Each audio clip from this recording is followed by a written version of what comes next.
Sigurado ba nga si Kristo mao'y kinabuhi nimo karon? Kana daw ipamutana sa imong kaugalingon. Kay si Jesus mismo nag-ingon sa John 14:6, I am the way, the truth, and the life. No man cometh unto thy Father except by me. Ang pamutana, balik ko na po, si Kristo ba karon ang imong kinabuhi? Kay mao man ingon ni Pablo, for to me to live is Christ, and to die is gain. Wata ka balo ko sa namatay. Pero ang buhaton nato karon, ang kinahanglan masayod kadaan, nga mitras hinsog pa ka, naa ka ni Kristo. Maingon pa si Pablo sa Galatia 2:20, I have been crucified with Christ, and I no longer live. The life that I live to the Son of God, to whom who love me. Unsa daw? Ngayon si Pablo, ang akong lawas, gilansad na, apil ni Kristo.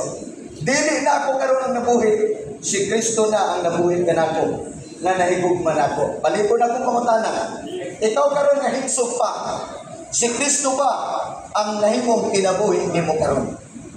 Kaya kung moabot ang kamatayon, sumala sa kung gingon kaganina, ang kamatayon sa mas kawatan, nga walay kawatan nga manangidaan. So ang challenge na ko karon, siguraduha lang nga naa si Kristo nimo. Ang ebidensya nga naa si Kristo nato, katong tulo atong batunan. Magbatunta o kasing-kasing mahinulsulod. Sa ganito kadua, magbatunta o relasyon. O sa ikadua makaigsunan, personal nga relasyon nga naa kay panahon kanunay sa Dios. Seek ye first the kingdom of God and His righteousness, and all these things shall be added. Manay prinsipyo sa kingdom, meaning siya imong prioridad sa tanan. Ikatulo sa ikatulo, pagbaton o pagampo o pagsimpa. Simple lang kayo. Kaya kung naana nga mga butang sa itong kinabuhi, mupano ang maayong quality sa imong kinabuhi. Maayong binuhatan, maayong kasing-kasing, maayong pangunahuna, and then of course, ang divine health. Kaya panalanginan, mangka sa Ginoo. So makaigsunan nining tapunon, ako maingon, kagabion, gihigugma ta pag-ayos Ginoo. Si Ma'am Emily, mensahe ni nato, wala ta nasayod sa itong ugma, wala ta nasayod sa atong unahan, pero sa kabutang angay ni mong sayron karon, si Kristo ba na animo karon? Nagkinabuhi ka diya niya. Anyone be in Christ, he is a new creature. The old has gone and the new has come. Si Kristo lang inap na nimo. Kay siya yung ihural dito sa cross. Lingon si Christ, it is finished. Humana gibayran imong sala. Ang imong buhaton, i-acknowledge siya na siyang imong Ginoo o manluluwas sa itong kinabuhi. Last lang siya na kung testimony kung nadunggan yung nag-viral na video at nung miyaging adlaw. Bibo kayong kasal, kay kasal ko, dabay kasal nga mingaw, bibo yun kayo. Sadya nga nahuman ang kasal. Pauli sila sa ila batong barangay. Ang ilang yagian, pick up ang ilang service, bapo kayo. Napag yung mga bata nakasakay dito. Naunsa man na nga stang timingan yun kaayo. Nga miagi sila dito nga mitalit o bulog ang kusog kay baha. Nabulandos ang ilang pick up o ang ilang pick up giano dito suba. O silang tanan halos nga matay. Ganit nga hurot yun sila. At itong maging adlaw lang nakita ang bana. So ano ako nang i-share? Na pwedeng nalipay kay kakaroon unya umawa ka na sa imong kinabuhi. Abi niyo makaigsunan, ang kamatayon dili isyu. Ngano, mamatay man gyud ang tanan. Wa lang ta kabalo unsa ng kamatayon.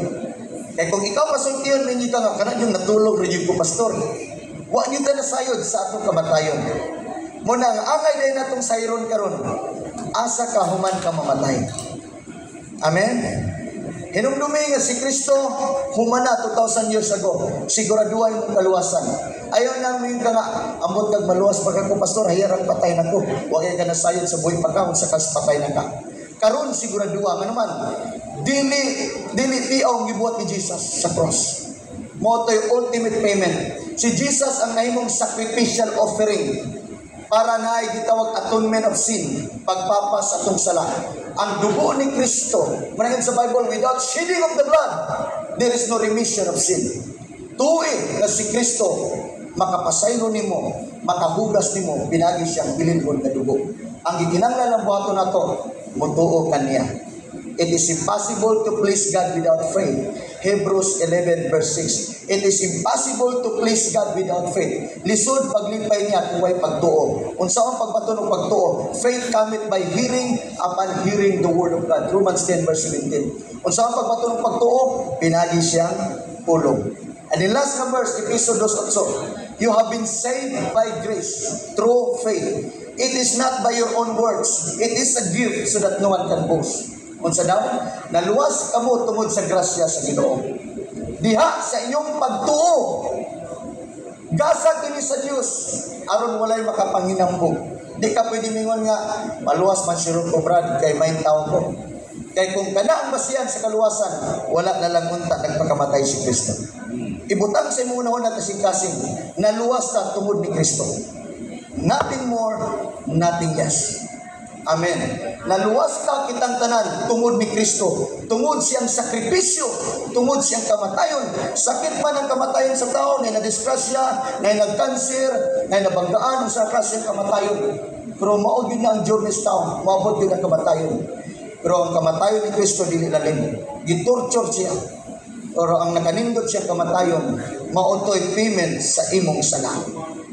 Ang atong buhaton igsoon, maabot man ang kamatayon ni Pablo, whether I live or I die, I belongs to the Lord. Karong